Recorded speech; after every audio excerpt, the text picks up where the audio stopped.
So guys, let us continue with the first law of thermodynamics we'll start with, okay? So last time I've explained to you about, if you remember just 2 minutes, I started with thermodynamics. So I've given you about system, surrounding, boundary wall, open system, closed system, isolated system examples. I've given you extensive, intensive property, right? Then I've given you a very important concept of state function, internal energy. ना internal energy के बारे में आज थोड़ा और 2 minute बात करूंगा मैं आज, ठीक है, later on. Then I have given to you about your types of processes. Isothermal रहेगा तो क्या सिंबल यूज करना है, delta T equal to 0 constant.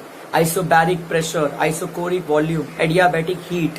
फिर रिवर्सिबल के बारे में बहुत अच्छा डीप कॉन्सेप्ट मैंने आपको दिया था पिस्टन का एग्जाम्पल देकर कि कैसे वो प्रेशर एडजस्ट करके वो अपने आप प्रोसेस को रिवर्सिबल कर लेता थर्मोडायनेमिक में. Now will start with the first law of thermodynamics. Okay, इसका मेरे को मैथमेटिकल एक्सप्रेशन देना है. So will start with first law of thermodynamics. Okay, now what is first law of thermodynamics. मैंने आपको बताया था कि इसके 5 स्टेटमेंट है. मीनिंग सबके एक ही है लेकिन 5 अलग अलग टाइप के दिए. जैसे मैंने आपको कैसे बताया था 5 स्टेटमेंट. फर्स्ट वन मैंने आपको जब 5 स्टेटमेंट दिए थे तो मैंने बोला था आप इसको इस तरीके से आप एक में लिख दूंगा खाली. The total energy of an isolated system remains constant. Isolated system में ना मास बाहर जाता है, ना एनर्जी बाहर जाता है, ना अंदर आता है. So total energy of an isolated system remains constant. फिर मैंने क्या दिया था आपको, energy can neither be created not be destroyed, only can be converted from one form to another. फिर मैंने दिया था the energy, total quantity of the energy of the universe remains constant. ठीक है, मैंने अपने लास्ट सेक्शन में दिया आपको यूनिवर्स रिमेन्स कांस्टेंट क्योंकि सिस्टम से जाएगा तो सराउंडिंग में, याद है मैंने दिया था, सराउंडिंग से आएगा तो सिस्टम में, बट द यूनिवर्स का एनर्जी विल रिमेन कांस्टेंट. फिर whenever a one form of energy disappears another form of energy appears, मैंने दिया था. And total energy of the system and the surrounding remains constant although it may change from one form to another. मैं एक statement आपके लिए खाली लिखता हूं. The total energy of an isolated system remains constant. ठीक है, अब इसके ऊपर हम आएंगे मैथमेटिकल एक्सप्रेशन. ठीक है, मैथमेटिकल एक्सप्रेशन.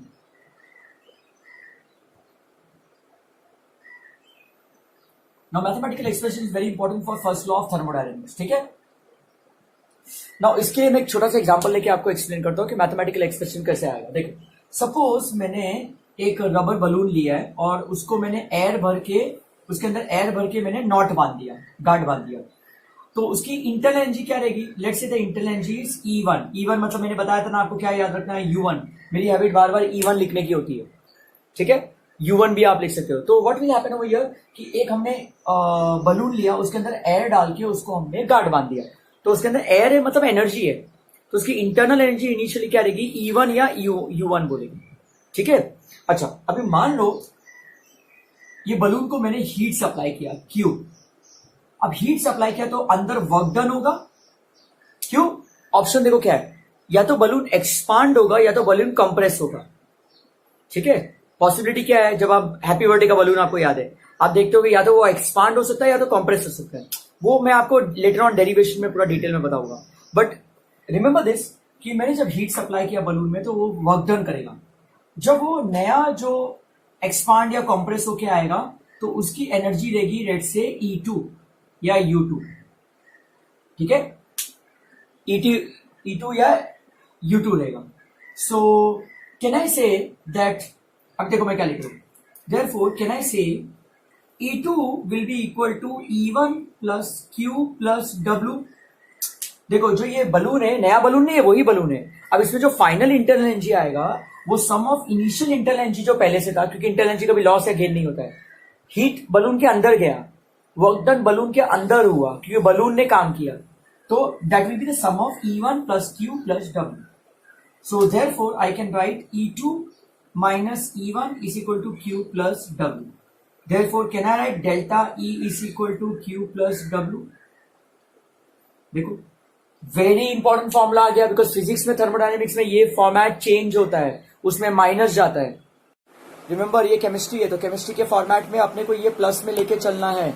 तो delta E will be equal to Q plus W. Repeat, delta E will be equal to Q plus W.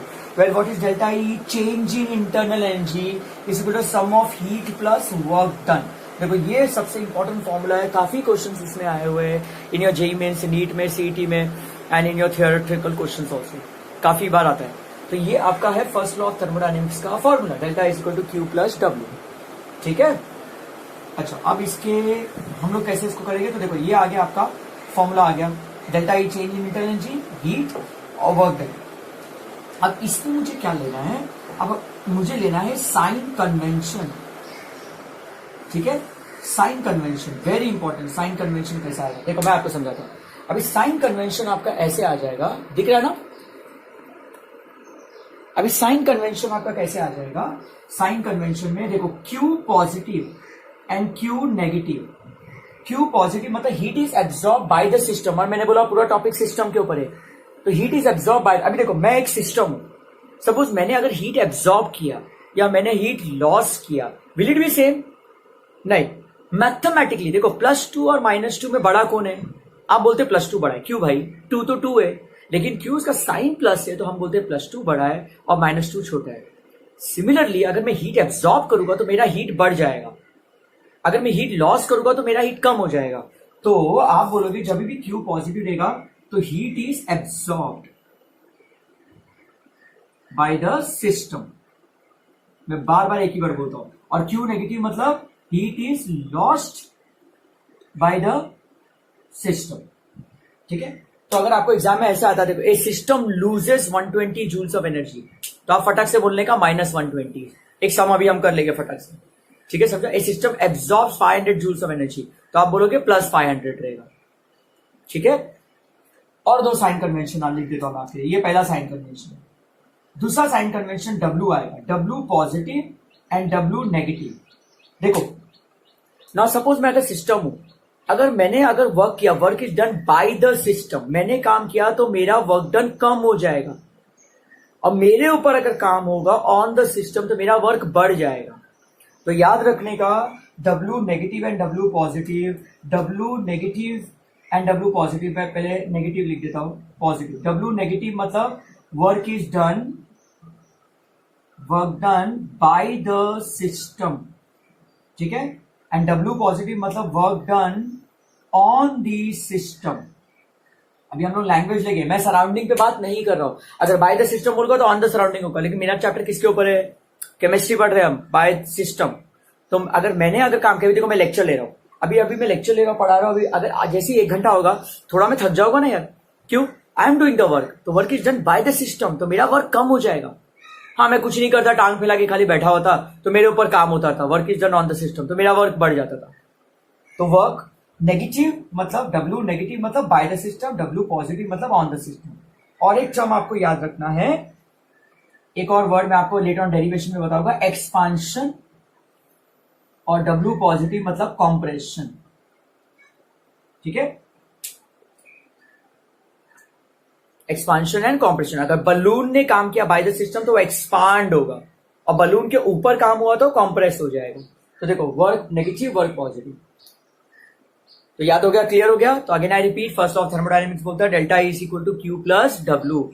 Q positive heat absorbed, Q negative heat loss by the system, W negative work done by the system, W positive work done on the system. बराबर. Check करो, note करो, फिर हम एक question करते हैं इसके ऊपर. Come on.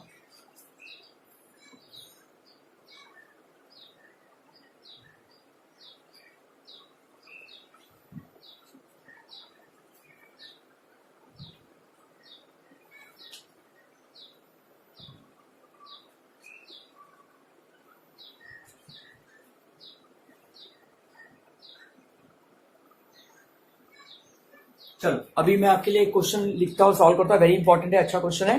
ठीक है, एमसीक्यू बेस्ड है, तो हम लोग इसको सॉल्व कर लेते हैं. ठीक है. देखो क्वेश्चन क्या बोलता है आपका, इसी के बेसिस पे एक न्यूमेरिकल कर दूंगा तो एक फटाक से आपको इजी हो जाएगा. देखो आपका क्वेश्चन बोलता है a sample of gas absorbs, a gas absorbs 4000 kilo joules of heat. ठीक है, वो 4000 kilo joules of heat absorb कर रहा है. ठीक है, 3 पार्ट निकालने का। A part, if volume is constant, volume is constant,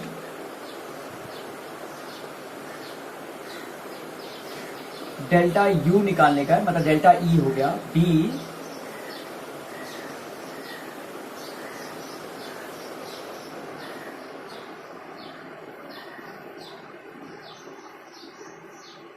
अब क्वेश्चन देखो क्या दिया, word surrounding does 2000 kilo joules of work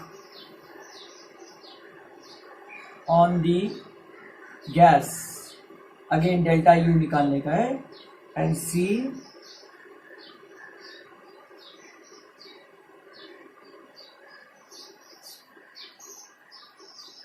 और इसमें आएगा gas expands and thus 600 kilojoules of work on surrounding, again calculate delta u। ठीक है, सोल्यूशन निकालने की कोशिश करेंगे एक एक करके। ठीक है, चलो अभी डेटा वाइज हम लोग क्या बात करेंगे, देखो अभी यार डेटा वाइज बात करेंगे तो एक gas absorbs 4000 kilo joules of heat, मतलब Q क्या है, Q आपका है 4000 किलो जूल्स। अच्छा, एब्जॉर्ब कर रहा है मतलब Q क्या हो गया, पॉजिटिव, बराबर, Q पॉजिटिव हो गया अभी आपका। अभी हम लोग एक एक पार्ट निकालेंगे। ए पार्ट में अभी आपको बोला volume is constant, delta you निकालना है। डेल्टा यू मतलब डेल्टा ई, वही हो गया डेल्टा ई, मैं ऐसा स्लैश मार के डेल्टा यू लिखता हूँ, is equal to Q plus W. ठीक है, अब मुझे बताओ वॉल्यूम कांस्टेंट है, समझो अगर हमने एक चेंबर में गैस लिया, ठीक है, और ढक्कन से बंद कर दिया, अब वॉल्यूम ना एक्सपांड हो रहा है ना कॉन्ट्रैक्ट हो रहा है, वॉल्यूम वैसे का वैसे ही है चेंबर में, मतलब वर्क डन तो कुछ हुआ ही नहीं ना। ये भी मैं आपको एक प्रूव करके लेटर ऑन अपने डेरिवेशन में दूंगा। अब ये आया हुआ इससे क्वेश्चन करो, लेकिन आप इमेजिन करो कि अगर एक गैस चेंबर लिया है अपने चेंबर में गैस, और ना वो एक्सपांड हो रहा है ना कॉम्प्रेस हो रहा है, वॉल्यूम उतना का उतना ही है, मतलब वर्क डन तो हुआ ही नहीं ना मेरे लिए, क्योंकि उतना ही गैस है, तो उसका वर्क डन क्या रहेगा, जीरो।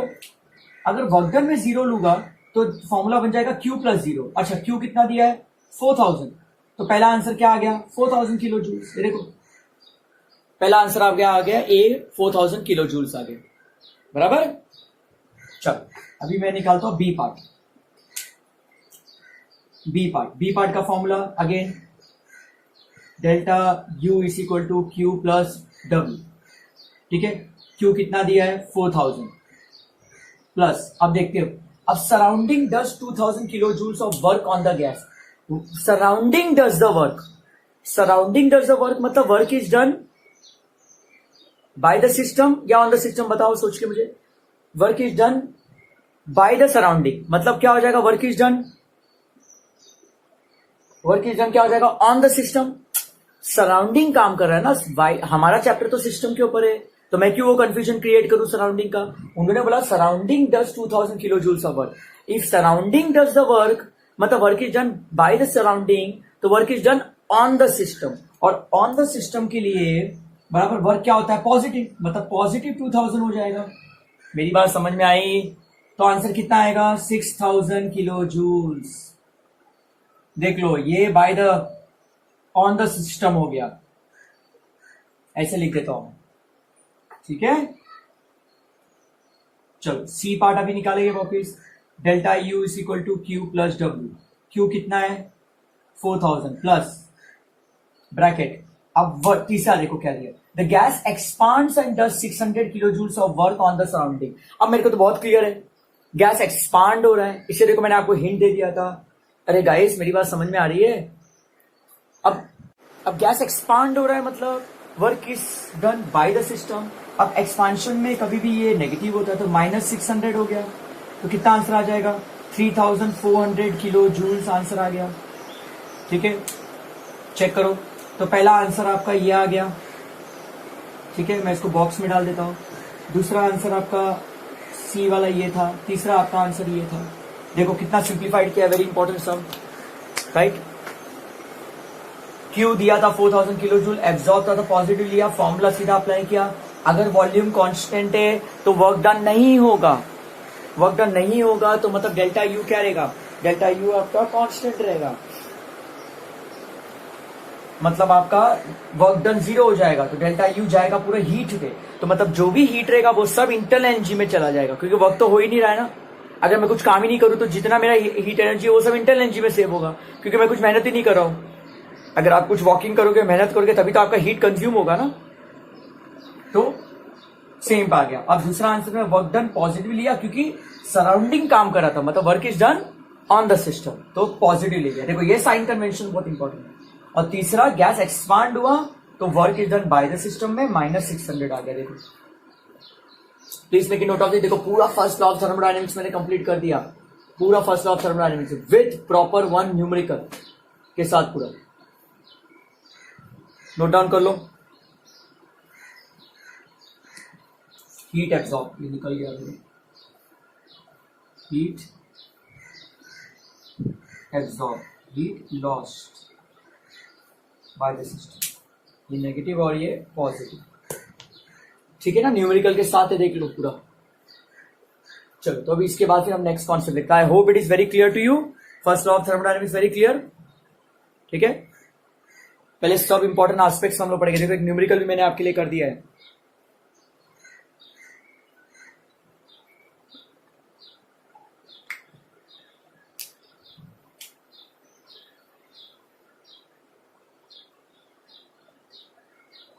चलो एक क्वेश्चन देता हूं मैं आपको, करो आप लिखो। इस सिस्टम, चलो एक क्वेश्चन देता हूं, लिखो। A system loses 250 joules of energy.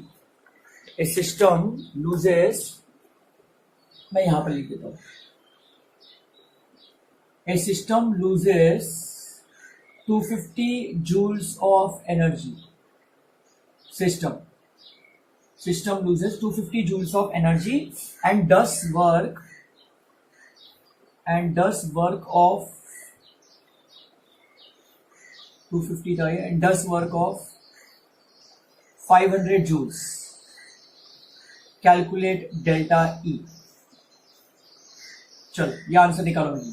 A system loses 250 joules of energy and does work. System does the work of 500 joules. Calculate delta E. निकालो अपने आप। चलो 2 मिनट लगेगा सॉल्व करने के लिए। नहीं दिख रहा, देख लो।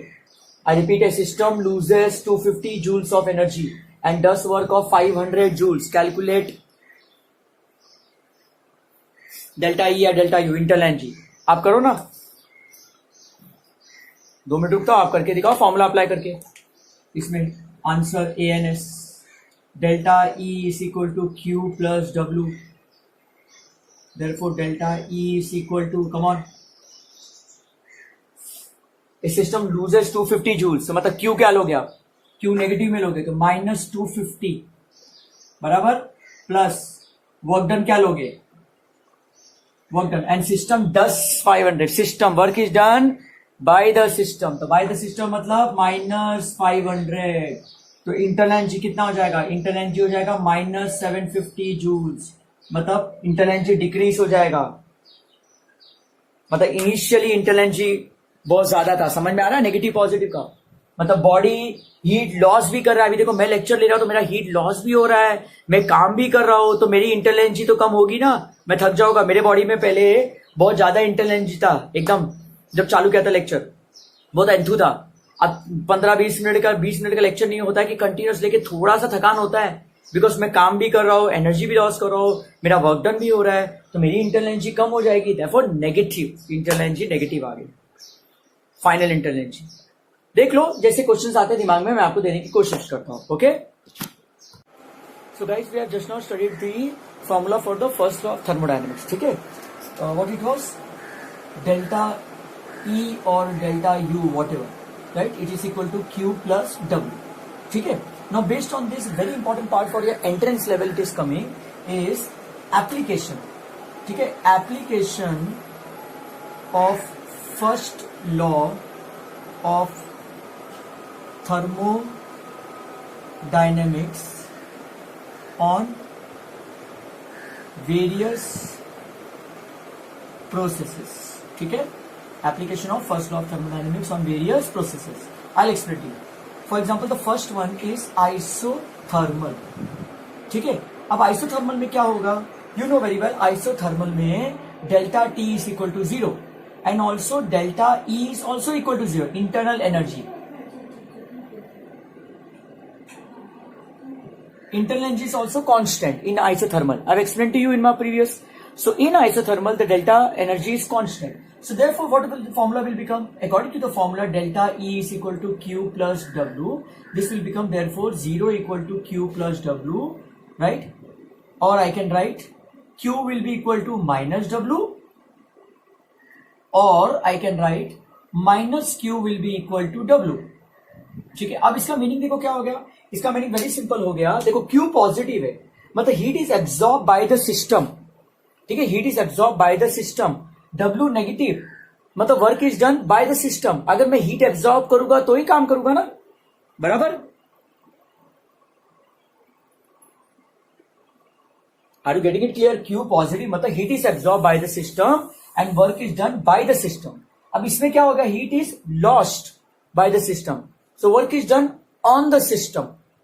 सो अगर मेरे ऊपर काम होगा, work is done on the system, so I will be losing the heat, right, on the system और बाय द सराउंडिंग. तो देखो ये टेक्निकल लैंग्वेज में this is very important. So Q negative मतलब heat is absorb by the system. System कम काम करेगा, system heat absorb करके काम करेगा. अरे भाई मुझे अभी लेक्चर लेना है तो मैं हीट एब्सॉर्ब करके काम करूंगा ना, बिना तो मेरे अंदर एनर्जी हुए तो मैं काम कर नहीं सकता हूं. तो if I am the system, if I have to do work by the system, then heat will be absorbed और वाइस वर्सा. और heat loss by the system will be equal to the work done on the system. तो देखो ये पहला application सीधा formula में डाल के निकालने का. ठीक है, अभी सेकंड वाला लेते हैं हम. सेकंड वाला सपोज हम बात करेंगे आइसोकोरिक प्रोसेस ना. आइसोकोरिक में क्या हो जाएगा? यू नो आइसोकोरिक में वॉल्यूम इज कांस्टेंट. अब वॉल्यूम इज कांस्टेंट मतलब क्या हो जाएगा आइसोकोरिक में? अगर वॉल्यूम कांस्टेंट है तो आपका, राइट, आइसोकोरिक में अगर वॉल्यूम कांस्टेंट है तो क्या हो जाएगा? फिर आपका वर्क डन तो होने वाला ही नहीं है. ओके, बिकॉज वर्क, अभी मैं एक फॉर्मूला आपको लेटर ऑन दूंगा, याद रखना, W is equal to minus P delta V. ये फॉर्मूला मैं आपको डिराइव करके बाद में दूंगा. अब वर्क डन 0 हो जाएगा तो work will be equal to 0. So therefore formula क्या हो जाएगा? Delta E will be equal to Q plus W. So therefore delta E will be equal to Q plus 0, right? So therefore delta E is equal to Q. मतलब क्या हो जाएगा? देखो, अगर आपका वॉल्यूम कांस्टेंट है, सपोज एक process में मैंने चेंबर में गैस रखा है, ना वॉल्यूम बढ़ रहा है ना कम हो रहा है, मतलब वर्क डन नहीं हो रहा है, लेकिन फिर भी मैं उसको हीट सप्लाई कर रहा हूं, Q positive, heat is absorb by the system, तो फिर क्या होगा? वो सारा हीट इंटरनल एनर्जी में जाके इंटरनल एनर्जी इंक्रीज हो जाएगा. So internal energy will keep on increasing, right? Check the language.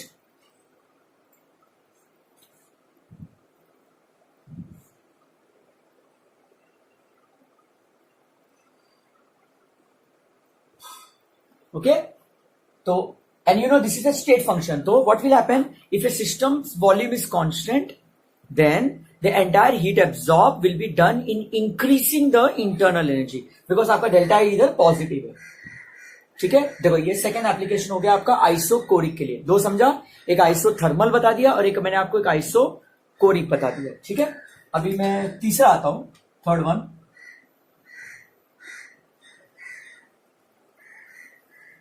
ठीक है, third one I will say isobaric process. अच्छा, listen to be very careful.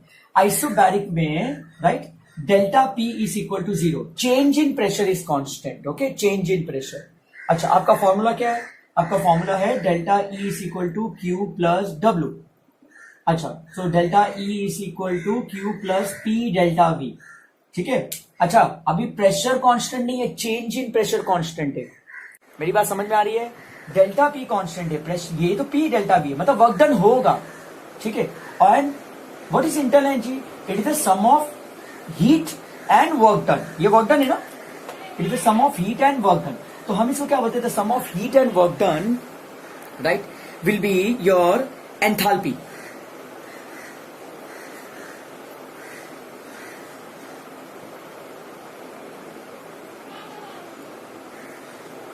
Okay, और आपको मालूम है W का ये क्या फॉर्मूला हो जाएगा? W का ये जो फॉर्मूला है वो आपका मी माइनस पी डेल्टा वी है. So therefore delta E will be equal to Q minus P delta V. ठीक है, और I can also write Q will be equal to delta E plus P delta we. Now Q is I will write Q P, मतलब heat at constant pressure. ठीक है, delta E plus work done, जिसको हम लोग enthalpy भी बोलते हैं. आपने ये वर्ड सुना होगा, मैं इसका पूरा डेरिवेशन बाद में करूंगा. एंथैल्पी बोलते हैं. So the entire will be equal to sum of, मतलब आइसोबैरिक में क्या हो जाएगा, जब आपका अगर चेंज इन प्रेशर कांस्टेंट है तो जितना भी हीट है plus work done will be the change in enthalpy, because change in pressure is constant. जैसे अभी फैन अगर काम कर रहा है, रोटेट कर रहा है, हवा दे रहा है, तो entirely internal energy plus work done will B change in heat energy, that is enthalpy.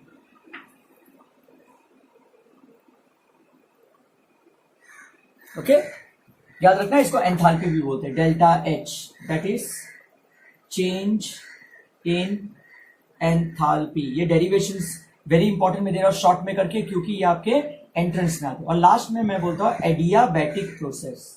ठीक है, अब एडियाबैटिक में क्या होगा, Q इक्वल टू 0 रहेगा. तो देयरफॉर फॉर्मूला क्या होगा, delta E is equal to Q plus W.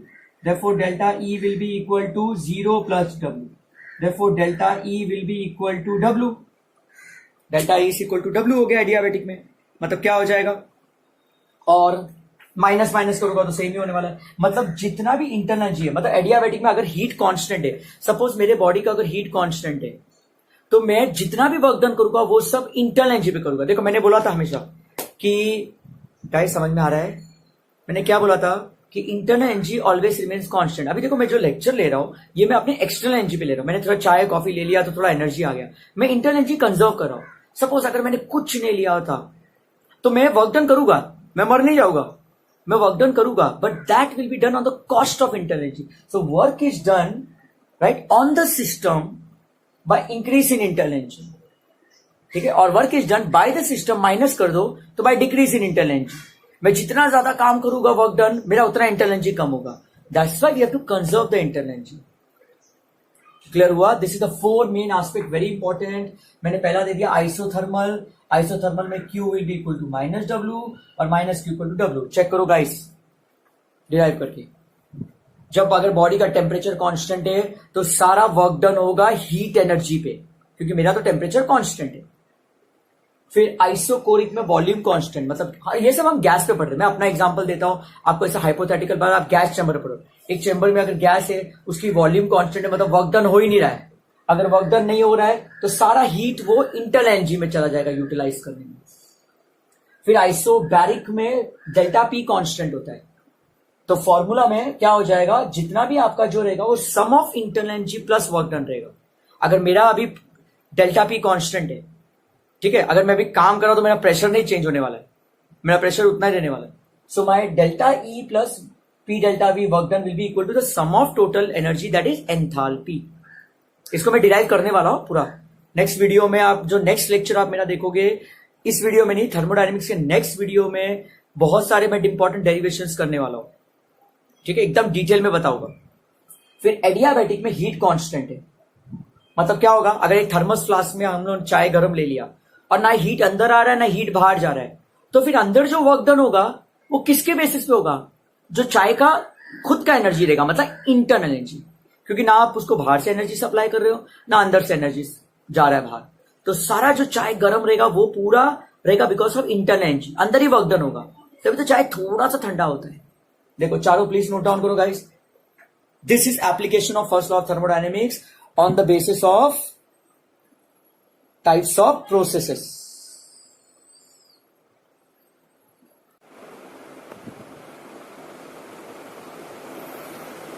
Fine guys, so after understanding the types of the applications of on the types of the processes, okay, we are going to start with the derivation part. Okay, now there are two derivations on the basis of work done. Okay, one is the small derivation of 2 to 3 marks and one is the bigger derivation. So first I will do the work done derivation. So see the headline.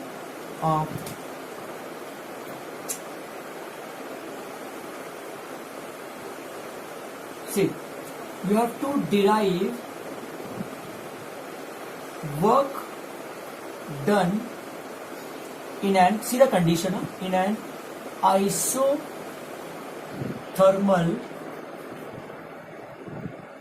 irreversible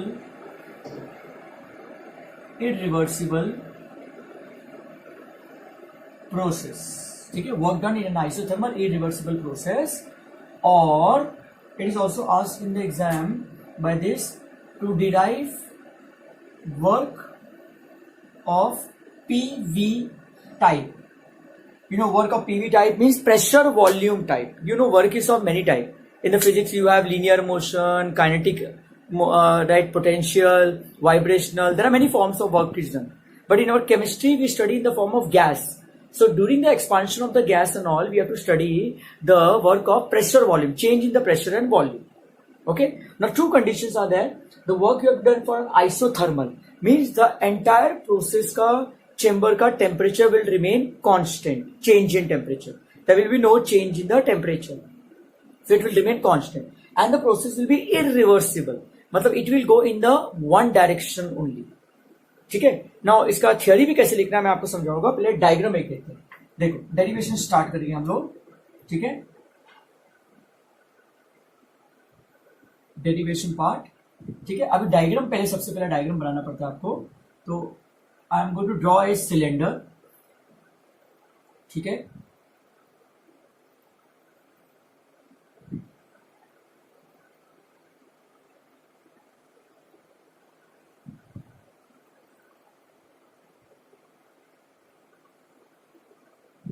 सब बता रहा हूं, पहले diagram आप देख लो. ये मैं बना रहा हूं पिस्टन. ठीक है. एक सिलेंडर हमने लिया है. Consider a cylinder filled with a gas molecules. ठीक है, गैस मॉलिक्यूल्स. एंड हमने एक पिस्टन लगा दिया यहां पर. ठीक है, पिस्टन लगा दिया है. Piston. Consider a gas molecule. Now you know very well, let the initial volume be V1. ठीक है, गैस का इनिशियल वॉल्यूम V1 है. ठीक है. अब नाउ क्या होगा, यू नो, बाहर से एक प्रेशर अप्लाई होगा, that is P external, EXT. अंदर से गैस भी तो एक एक्सर्ट करेगा प्रेशर, P गैस, और I can also right P internal. ठीक है, समझ में आ रही ना मेरी बात. तो you know very well, I have taken a gas cylinder.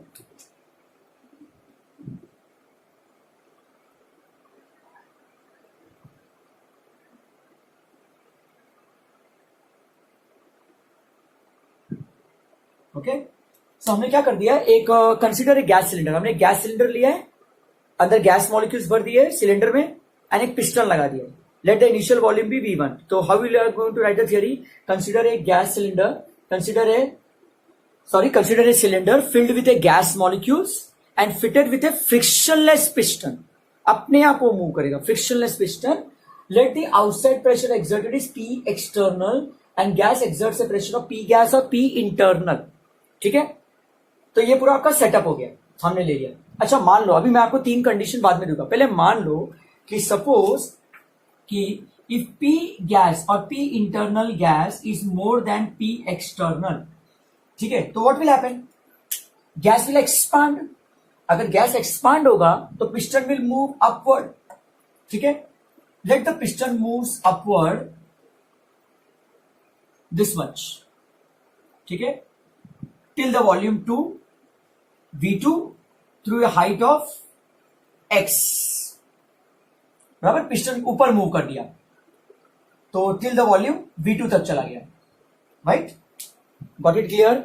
I repeat, consider a gas cylinder filled with a gas molecules and fitted with a frictionless piston. Theory आप अपने नोट से पूरा देखना. अंदर से गैस एक्सर्ट कर रहा था P गैस और P इंटरनल, बाहर से प्रेशर था P external. Let the initial volume be V1. Gas ने एक एक्सर्ट किया प्रेशर, तो वो चला गया सिलेंडर ऊपर. ठीक है, ऊपर चला गया till the volume V2 through a height of x. ठीक है, बराबर, वेरी सिंपल. अब नाउ चलो, अब मेरे को एक बात बताओ, अगर मूवमेंट ऑफ पिस्टन हुआ है, चेंज इन वॉल्यूम हुआ है, तो ऑब्वियसली वर्क इज डन. बराबर. और अभी देखो, ये सिलेंडर पिस्टन ऊपर ही गया वन डायरेक्शन में, मतलब हमने इसको नीचे नहीं किया वापिस, तो इरिवर्सिबल वन डायरेक्शन में. ठीक है. अब इसका डेरिवेशन कैसे हो जाएगा, ये होने के बाद, कंसीडर होने के बाद, V2 through a height of x. Now you know very well work का फॉर्मूला. देखो यहां पर मैं डिराइव करूं. You know work is given by force into displacement. Displacement मतलब x लेता हूं. ठीक है. Now you know very well pressure is equal to force upon area since. So therefore W equal to क्या हो जाएगा, P into A into x. अच्छा, बिना सोचे समझे मैं माइनस साइन डाल रहा हूं यहां पर. क्यों माइनस? बिकॉज गैस एक्सपांड हुआ था, क्योंकि कॉम्प्रेशन वगैरह में हमको बाद में चेंजेस करना है, तो इनिशियली गैस एक्सपांड हुआ है, so W will be equal to minus P into A into x, minus हो गया, ठीक है, माइनस हो गया। Now you know very well area into height, area into height is length into breadth into height, बराबर। Area into height क्या हो जाएगा? Change in volume, so therefore W का फॉर्मूला क्या हो जाएगा? Minus P into delta V, और ये डेल्टा V क्या रहेगा? डेल्टा V रहेगा V2 minus V1, final minus initial. And remember one of the most important thing, this P is P external, ठीक है, बिकॉज देखो work is done against external pressure, जो piston अगर हुआ वो एक्सटर्नल प्रेशर के against हुआ। See my language, work is done against external pressure. देखो वेरी सिंपल, हम लोग बात करके एक सिंपल एग्जांपल लेता हूं, हाइपोथेटिकल। सपोज अगर मेरा मारामारी किसी से चल रहा है, तो मैं मारूंगा, सामने वाला भी मुझे मारेगा। अब सामने वाला मुझे मारेगा तो मैं भी अपने आप को मारूंगा क्या? नहीं, मैं फोर्स अप्लाई करूंगा अगेंस्ट हिम, मतलब आई am doing the work against external pressure, that's why ये P एक्सटर्नल हुआ, क्योंकि गैस एक्सपांड हुआ था अगेंस्ट एक्सटर्नल प्रेशर, ठीक है। दैट्स व्हाई यहां पर फॉर्मूला में P एक्सटर्नल आया हुआ इंटू डेल्टा V। देखो ये मैं बोला था ना आपको, प्रूव करके दिखाता हूं। W का फॉर्मूला आ गया minus P delta V, formula आपको माइनस में ही लेना है, साइन कन्वेंशन बाद में बताऊंगा। So W is equal to minus P external into delta V। Am I clear with this? Check करो, प्रेशर वॉल्यूम, प्रेशर भी आ गया, वॉल्यूम भी आ गया, राइट।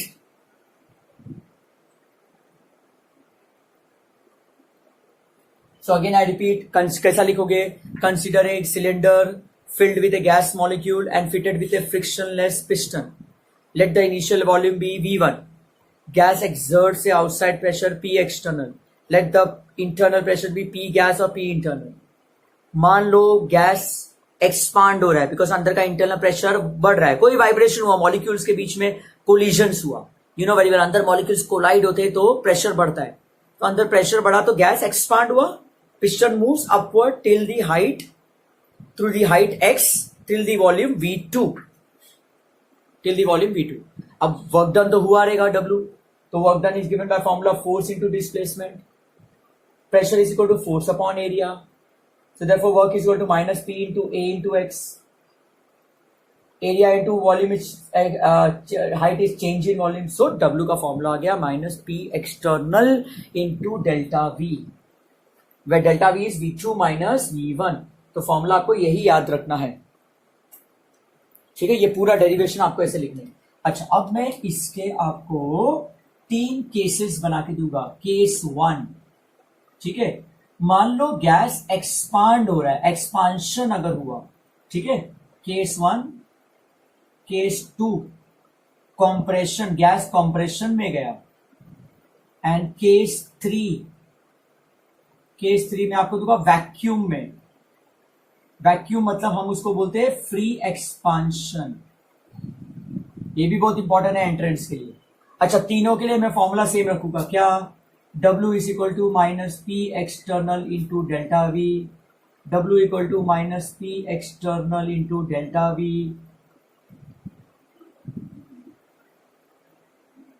और डेल्टा V क्या है आपका? V2 minus V1। यहां पर मैं लिख देता हूं V2 माइनस V1, यहां पर भी W is equal to minus P external into delta V, बराबर। देख लो, अभी मुझे आपको 3 केसेस देने हैं, मुझे आपको अभी 3 केसेस देने हैं। एक्सपांशन, W फॉर्मूला देखो तीनों में सेम रखा, minus P external delta V, P delta V, P delta V। Expansion, अभी गैस अगर एक्सपांड हो रहा है, अगर गैस समझो अगर एक्सपांड हो रहा है, तो मैथमेटिकली मुझसे बात करो, V2 बड़ा कि V1 बड़ा? ऑब्वियसली गैस अगर एक्सपांड होगा तो you know very well V2 V1 से बड़ा रहेगा एक्सपांशन में, बराबर। अब V2 V1 से बड़ा रहेगा, मतलब ये बड़ा और ये छोटा वैल्यू, मतलब मैथमेटिकली ये वैल्यू क्या आएगा? पॉजिटिव आएगा, पॉजिटिव इंटू नेगेटिव, नेगेटिव।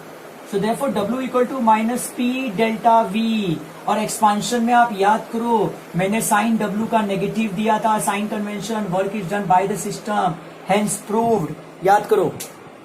अभी मैंने साइन कन्वेंशन दिया था फर्स्ट लॉ ऑफ थर्मोडायनेमिक्स में कि एक्सपांशन में W नेगेटिव होता है। सिमिलरली कॉम्प्रेशन पकड़ो, कंप्रेशन में you know very well V1 V2 से बड़ा रहेगा। देखो V1 रहेगा, समझो अगर यही गैस कंप्रेस हुआ होता तो पिस्टन नीचे जाता तो V2 इधर आता, तो बड़ा कौन? V1 बड़ा। अब V1 बड़ा तो ये वैल्यू मैथमेटिक्स में नेगेटिव आएगा, नेगेटिव इंटू नेगेटिव क्या हो जाएगा? Positive. Therefore W will be equal to P delta V positive में। और याद करो कंप्रेशन में मैंने आपको प्रूव करके दिया था W इज पॉजिटिव। मेरी बात समझ में आ रही है? मैंने क्या दिया? मैंने मैथमेटिकली प्रूव किया अगर गैस एक्सपांड होगा तो ऑब्वियसली V2 बड़ा रहेगा V1 से, तो ऑब्वियसली जो उसकी डेल्टा V वैल्यू है वो आपकी पॉजिटिव आएगी। Positive into negative will be negative. और कंप्रेस हुआ तो उल्टा प्रोसेस होता, तो V1 V2 से बड़ा होता, तो V1 अगर बड़ा होता तो डेल्टा V आपका नेगेटिव आता। अच्छा, last very important case, vacuum. Vacuum में क्या होता है भाई? वैक्यूम में एयर होता ही नहीं है। अच्छा, 2 आया था जेई मेंस नीट में, वैक्यूम में देयर इज नो एयर, मतलब प्रेशर 0 की वॉल्यूम 0, क्योंकि वॉल्यूम 0 डाला तो भी W 0 आएगा। और वैक्यूम में you know very well work is not done, you know vacuum में work is 0, work is 0, work is not done, that's called free expansion. अब मुझे बताना है कि P एक्सटर्नल 0 रहेगा कि डेल्टा V 0 रहेगा। सोचो, जेई मेंस में आया था P external will be 0 not delta V, क्योंकि मेरे भाई गैस है ही नहीं। जब वैक्यूम में गैस ही नहीं है तो चेंज इन वॉल्यूम की बात कहां से करते हो आप कि वॉल्यूम एक्सपांड होगा या कम होगा या ज्यादा होगा? So remember, not delta V 0, P external is 0। क्योंकि क्या होगा, जब गैस ही अंदर नहीं है तो फिर वर्क करेगा ही नहीं ना एक्सटर्नल प्रेशर के अगेंस्ट में। हमने क्या लैंग्वेज बोला? Work is done against external pressure. अरे भाई, जब गैस ही नहीं है तो वो एक्सपांड या कॉम्प्रेस करेगा ही नहीं, तो वर्क एक्सटर्नल प्रेशर में करेगा नहीं। जब सामने वाला है ही नहीं तो मैं किससे मारामारी करूंगा?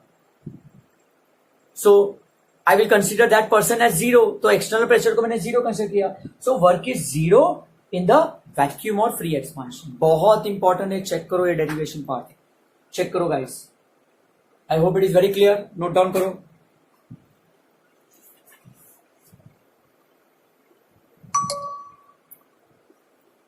नोट डाउन करो please. See, I've just now done a derivation of work done in an isothermal irreversible process, and I've given you all the 3 cases. I hope it is very clear to you, right? Now, based on this, I want to solve one numerical so that it is very clear to you. See, the question says, I'll write down for you, then I'll write down the data for you. 3 moles of an ideal gas expands isothermally from, expands, देखो isothermally दिया हुआ है, isothermally from 300 centimeter cube to 2.5 liters, ठीक है, at 300 Kelvin against a pressure of 1.9 atm. You have to calculate work done in liter atm and in joules. Solution, ठीक है?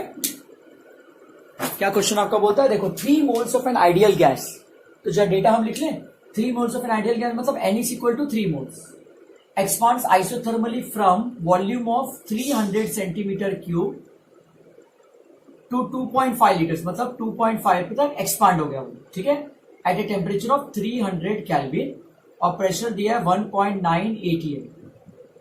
You have to calculate work done निकालना है, W निकालना है, in litre atmosphere and in joules, 2 unit है, ठीक है, litre atmosphere and joule. चलो, पहला वाला हम ए पार्ट निकालते हैं। वर्क डन का हम फॉर्मूला अप्लाई करेंगे, -P external into delta V, delta V मतलब V2 माइनस V1, बराबर, सिंपल एक फॉर्मूला। देखो, नंबर ऑफ मोल्स, टेम्परेचर, इसका कुछ काम नहीं है बिकॉज आइसोथर्मली प्रोसेस है, ठीक है, मतलब टेम्परेचर इज कांस्टेंट। ये हिंट समझा आपको? Isothermal process temperature is constant. So हम अप्लाई करेंगे -P डेल्टा V, तो आपका अप्लाई होगा इसमें -P मतलब 1.9 इंटू V2। अच्छा, अब एक लफड़ा ये है कि V1 300 सेंटीमीटर क्यूब में और V2 लीटर में, तो आपको एक यूनिट तो कन्वर्ट करना पड़ेगा, सॉरी देखिए देखो आंसर आपको लीटर एटीएम में चाहिए, तो मैं क्यों ना सेंटीमीटर क्यूब को लीटर में करूं। सेंटीमीटर क्यूब को लीटर में करने के लिए आप क्या करोगे, डिवाइड बाय 1000, तो 300 डिवाइड बाय 1000 करूंगा तो ये बनेगा 0.3 लीटर्स। तो ये हो जाएगा आपका V2 इज 2.5 माइनस 0.3 लीटर्स, मतलब ये हो जाएगा माइनस 1.9 इंटू 2.2। जो भी आंसर आपका आएगा, आपका आंसर आएगा माइनस में इन लीटर एटीएम में आएगा, वो अभी आप निकालोगे खुद, ठीक है, वो आप खुद निकालने वाले इन लीटर एटीएम में। उसके बाद बी पार्ट, आपको वर्क डन निकालना है इन जूल्स में, पूरा नया कुछ सॉल्व करने की जरूरत नहीं है। जो भी आंसर आएगा माइनस में आप उसको मल्टीप्लाई करोगे with what number. See litre atm को अगर जूल्स में कन्वर्ट करना है, फिजिक्स कन्वर्जन यहां पर बहुत इंपॉर्टेंट एक प्ले करेगा। अगर आपको लीटर एटीएम को जूल्स में कन्वर्ट करना है तो you will multiply by 101.32, you know pascal का वैल्यू है 101.32, डायरेक्ट आंसर आपका जूल्स में कन्वर्ट होगा। चलो सॉल्व करो ये, और फाइनल आंसर मेरे लिए माइनस का निकालो। ये आपका फाइनल आंसर इधर जूल्स में आएगा, ANS दो आंसर आएगा। चलो निकालो, 1.9 इंटू 2.2 कितना होता है, डायरेक्ट मल्टीप्लाई करेंगे तो मेरे हिसाब से ये आंसर 4.18 आएगा लीटर एटीएम में, बराबर। और इसी 4.18 को अगर आपने 101.32 से मल्टीप्लाई किया तो answer will come out to be minus 423.4 joules में। देखो दो आंसर आपका आ गया, देखो कैसा सिंप्लीफाइड करके मैंने सम सॉल्व किया, चेक करो, वेरी इंपॉर्टेंट। फिर एक क्वेश्चन देता हूं, फिर आप सॉल्व करना उसको,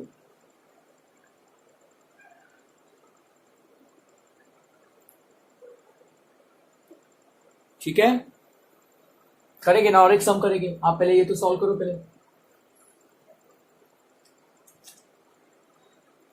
ठीक है ना। देखो यहाँ पर नंबर ऑफ मोल्स की कोई जरूरत ही नहीं थी, टेम्परेचर की तो जरूरत ही नहीं है क्योंकि आइसोथर्मल प्रोसेस है, और पूरा फॉर्मूला आपका P डेल्टा V पे जा रहा है। देखो माइनस क्यों, बिकॉज सम एक्सपांड हो रहा है, इसलिए मैंने माइनस साइन लिया है कन्वेंशन में। और ये तो फिजिक्स है यार, फिजिक्स का यूनिट कन्वर्जन तो आपको आना चाहिए। Please make a note of this, फिर मैं एक सम देता हूं आपको मैं।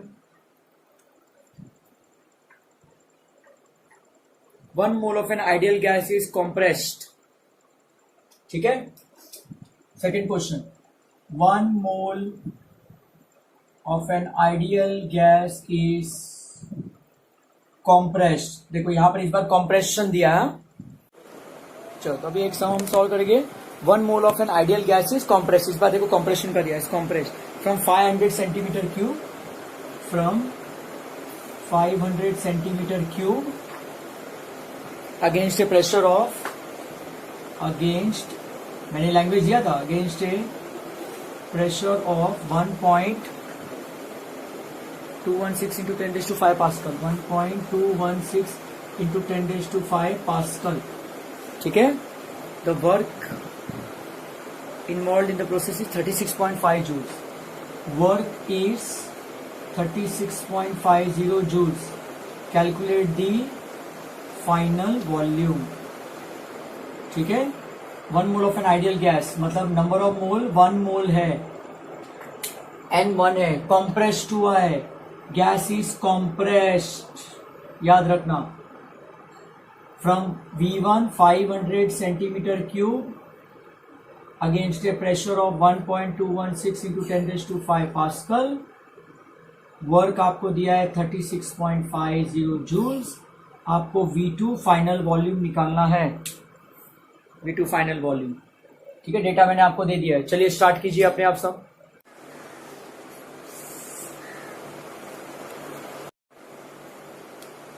So let us solve this, guys. See, the formula will be W will be equal to minus P delta V, that is V2 minus V1. We will keep the formula like this.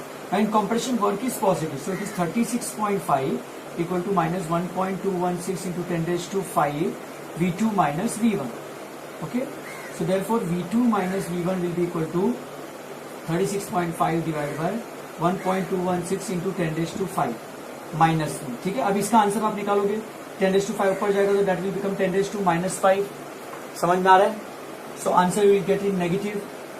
इसका answer आएगा 30 into 10⁻, round figure में मैंने किया 30 into 10⁻⁵।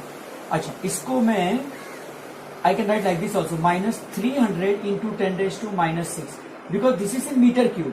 So if I convert this will become minus 300 centimeter cube. बराबर, because 1 meter is 100 centimeter. Got it clear? कैसे किया है मैंने? ठीक है. अच्छा, therefore V2 will be equal to minus 300 plus V1. Minus 300 plus V1 कितना है? 500 है. So answer is 200 centimeter cube. And make it very clear, this is your final answer. You know in compression में V1 बड़ा होता है, V2 छोटा होता है. ठीक है, अभी मैंने आपको डेरिवेशन में एक्सप्लेन करके दिया था. Got this very clear? देखो, वेरी सिंपल फॉर्मूला आप अप्लाइड. मैंने फॉर्मूला चेंज नहीं किया, माइनस पी डेल्टा वी ही रखा है. Work is always positive in compression. तो माइनस 1.216 × 10⁵ V2 माइनस V1. तो V2 माइनस V1 इस इसको डिवाइड किया, इसका वैल्यू मैंने ये निकाला, मीटर क्यूब लिया मैंने, क्योंकि मीटर क्यूब को सेंटीमीटर क्यूब में किया, because our V1 was in centimetre cube. तो जो फाइनल यूनिट आना चाहिए वो आपके इनिशियल यूनिट जैसा मैच होना चाहिए. तो अगर V1 सेंटीमीटर क्यूब में, तो आपको ये भी सेंटीमीटर क्यूब में आना चाहिए. सो देख लो, very simple. And in compression में V1 is, you know very well, this is compression सब. अगर ये कॉम्प्रेशन है, कॉम्प्रेस 2 है, तो V1 will be greater than V2. तो V1 देखो बड़ा है आपका और V2 छोटा है, 200 सेंटीमीटर क्यूब. क्लियर हुआ है numerical? Please make a note of this guys. So guys, we have studied the first law of thermodynamics. Some 2 more important numerical I wanted to solve. Just have a look over here. I'm solving it on the book, pen paper. Have a look. See, the first question is 5,000 joules of heat are added to, very important question, of heat are added to 2 moles of an ideal monoatomic gas. Initially the temperature is 500 Kelvin. Gas performs 7,500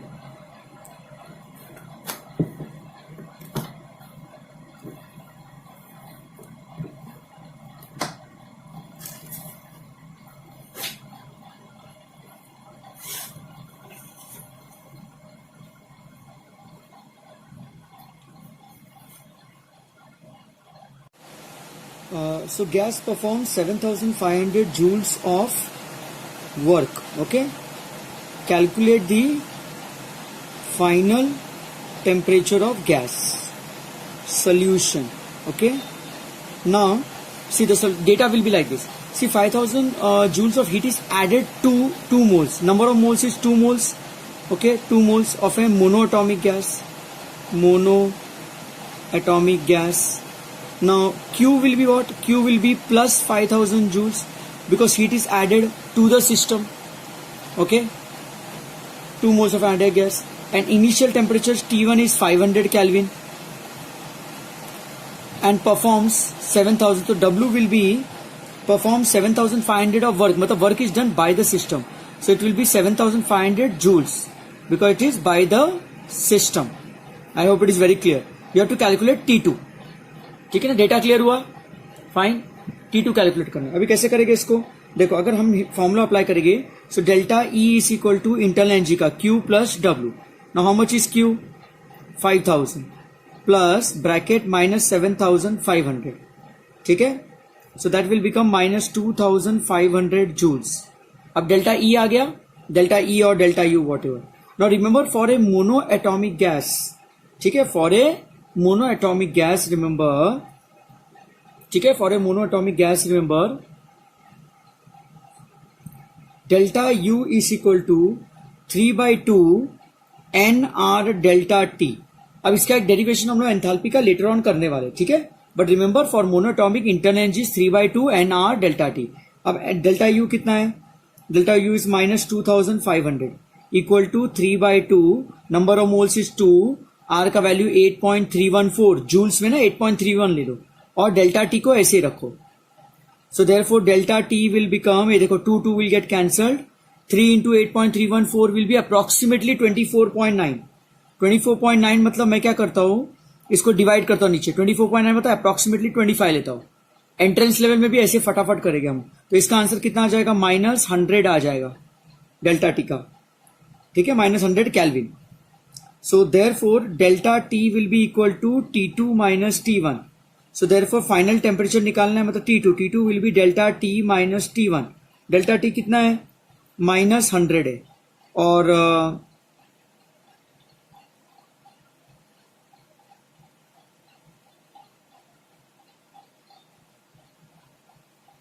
sorry delta T plus T1 हो जाएगा।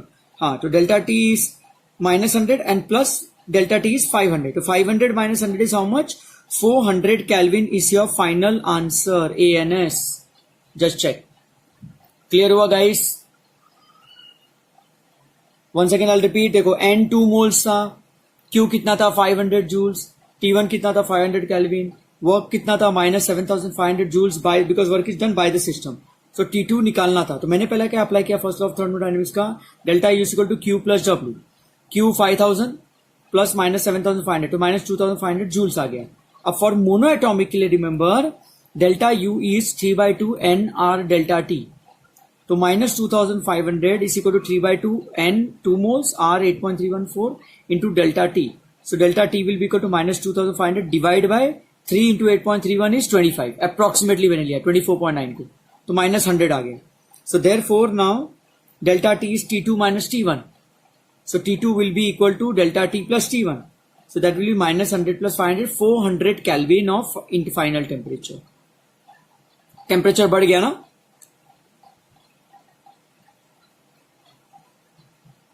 ठीक है, clear हुआ? Now I'll do second question, very important second one. Now you will solve it for yourself. Come on, same pattern में.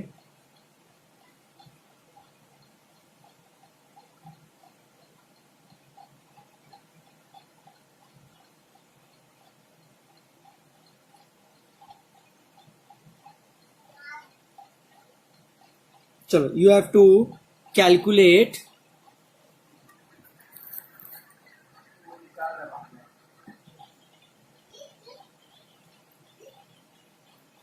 चलो, you have to calculate what? You have to calculate internal energy and internal energy change, मतलब delta, and temperature change, internal energy change and temperature change for two process A and B in 1 mole of monoatomic gas। ठीक है, for two process of 1 mole of monoatomic gas। तो A part क्या बोलता है, 1500 joules of heat is added to gas and gas does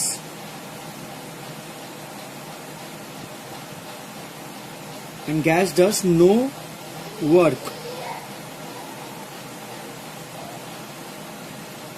No work is done on gas।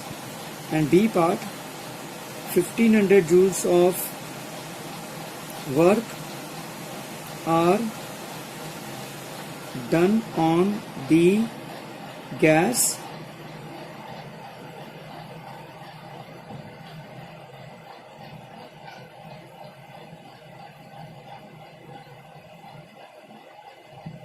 and no heat is added or taken away।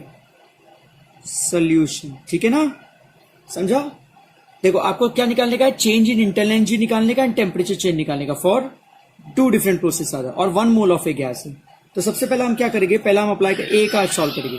ए का formula क्या है, delta E is equal to Q plus W। अब क्या दिया हुआ है, देखो 1500 of joule is added to the gas, मतलब heat is absorb by the gas. तो Q पॉजिटिव हो जाएगा तो 1500 जूल्स हो जाएगा, ठीक है, प्लस एंड साथ में क्या दिया है, gas does no work is done, मतलब वर्क डन इज 0, तो W 0 हो जाएगा। अगर W 0 हो जाएगा तो answer will come out to be 1500 joules. तो देखो, पहला आंसर डेल्टा ई का 1500 जूल्स आ गया, सबसे इजी, एकदम simple, 1500 joules. Now you know delta E is equal to 3/2 NR delta T. ठीक है, तो डेल्टा E कितना है आपका, दिख रहा गाइस, डेल्टा E कितना है आपका 1500 है, equal to 3/2 into number of moles कितना है 1, R कितना है 8.31, और आपको डेल्टा T निकालना है. तो चलिए यहां से डेल्टा T निकालिए, यहां से डेल्टा T निकालो. 1500 3/2 इधर है और 8.314, 3 into 8.314, 2 into 1500 is 3000, 3000 divide by 3 into 8.314. चलो इसका आंसर निकालो अपने आप. मैं बी पार्ट तब तक यहां पर लिखता हूं. अब बी पार्ट कैसा निकालेंगे, दिख रहा है guys, delta E is equal to Q plus W. चलो क्या दिया, 1500 joules of work are done on the gas, work is done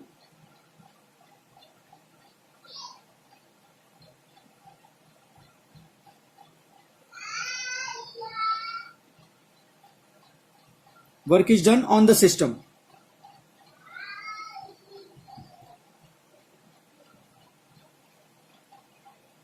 ठीक है, work is done on the system and no heat is added और taken away, मतलब heat is zero, adiabatic process हो गया. और ये तुम्हारा हो गया कितना, 1500 जूल्स हो गया. तो इसका आंसर भी 1500 जूल्स आएगा.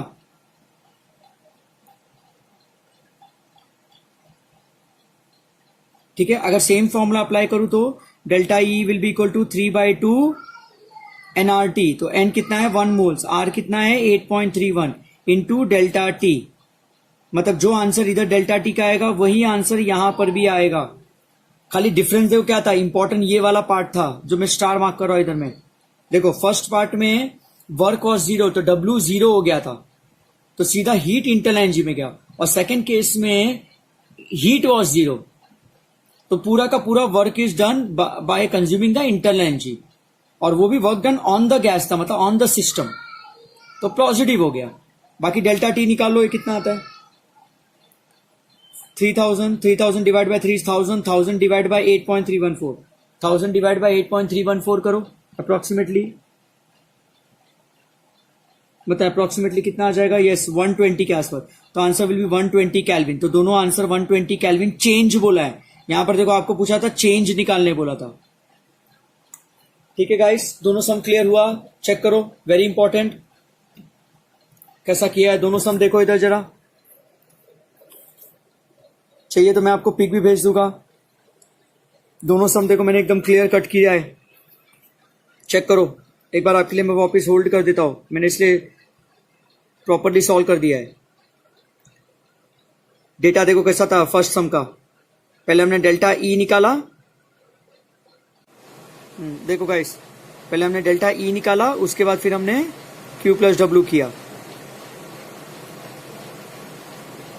फिर डेल्टा यू निकाला 3/2 एन आर डेल्टा टी करके. ये फॉर्मूला याद रखना मोनोएटॉमिक गैस के लिए. एक बार डेल्टा टी आ गया तो फिर मैंने निकाला T2 माइनस T1 अप्लाई किया. फिर देखो सेकेंड सम में कैलकुलेट डेल्टा ई बोला था और डेल्टा टी बोला था, तो दोनों के लिए डेल्टा टी तो ऑलमोस्ट सेम आ रहा था, फर्क डेल्टा ई का था. एक में वर्क 0 था, एक में हीट 0 था एडियाबेटिक में. क्लियर हुआ गाइस, चेक करो, make a note of it.